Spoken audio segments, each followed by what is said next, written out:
नमस्कार, स्वागत है आपका नेशनल खबर में। कोरोना महामारी की दूसरी लहर का उफान थमने के बाद यूपी चुनाव 2022 को लेकर सियासी संग्राम शुरू हो चुका है। ऐसे में अभी से सभी पार्टियां अपना दांव चलने लगी हैं। इन दावों में एक बात जो सबके लिए कॉमन दिख रही है वो है किसी भी तरीके से ब्राह्मण समुदाय को अपनी तरफ लाया जाना। एक और भाजपा जितिन प्रसाद जैसे नेताओं को पार्टी में शामिल कर चुकी है। वहीं मायावती ने ब्राह्मण दलित की सोशल इंजीनियरिंग का पत्ता चल दिया है। इन सबके बाद अखिलेश यादव लंबे समय से परशुराम मूर्ति लगवाने का वादा कर ही रहे हैं। अब सवाल ये है कि आखिर ब्राह्मण वोट इतना महत्वपूर्ण क्यों है। आबादी के हिसाब से ब्राह्मण समुदाय का यूपी में वर्चस्व रहा है।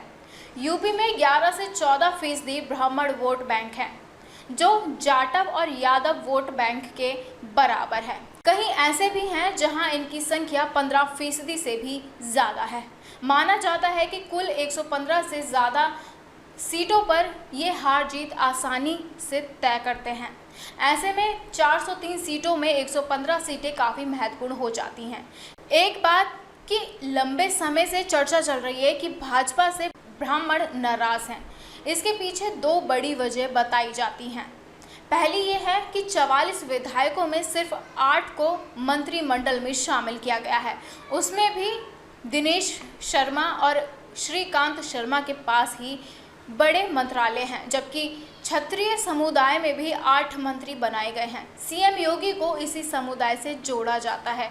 देखा जाए तो क्षत्रिय बनाम ब्राह्मण का शिगुफा यूपी की राजनीति में हमेशा तैरता रहता है। वहीं विकास दुबे के एनकाउंटर के बाद भी विपक्ष द्वारा ब्राह्मण नाराजगी का तर्क दिया गया है। शुरुआती दौर में ब्राह्मणों ने कांग्रेस को खूब वोट किए। इसका अंदाज़ा ऐसे लगा सकते हैं कि अब तक 21 में 6 मुख्यमंत्री ब्राह्मण ही रहे हैं, वह भी सभी कांग्रेस से ही हैं। इसके बाद अयोध्या मंदिर आंदोलन के दौरान वोट भाजपा की ओर शिफ्ट हुआ। वहीं सपा के पास जनेश्वर मिश्र जैसे नेता थे, जिन्होंने समय समय पर पार्टी को एकजुट वोट दिलाया। लेकिन ब्राह्मण वोट बैंक को साधने का सबसे बड़ा प्रयोग साल 2007 में मायावती ने किया। नारा दिया गया, ब्राह्मण शंख बजाएगा, हाथी दौड़ा आएगा। 2007 में मायावती अपने बलबूते पर सरकार में पहुंच गई। साल 2012 में बसपा सरकार से नाराजगी के बाद विकल्प की तलाश में ब्राह्मण सपा के साथ जुड़े तो सपा की सरकार बनी। साल 2017 में 80% वोट्स दिए गए तो भाजपा पूर्ण बहुमत से सरकार में आ गई।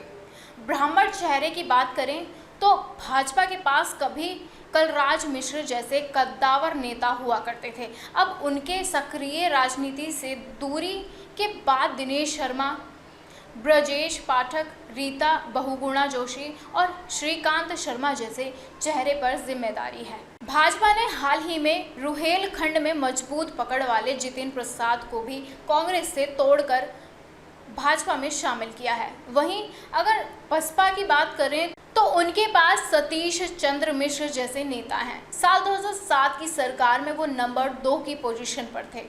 वहीं कांग्रेस के पास प्रतापगढ़ में पकड़ रखने वाले प्रमोद तिवारी और मिर्जापुर की राजनीति करने वाले ललितेशपति त्रिपाठी हैं। इसके अलावा कांग्रेस राहुल गांधी की भी ब्राह्मण पहचान को आगे लाने की कोशिश कर रही है। तो बने रहे हमारे साथ इसकी अगली अपडेट जानने के लिए और हमारे इस चैनल को सब्सक्राइब करना ना भूलिएगा। धन्यवाद।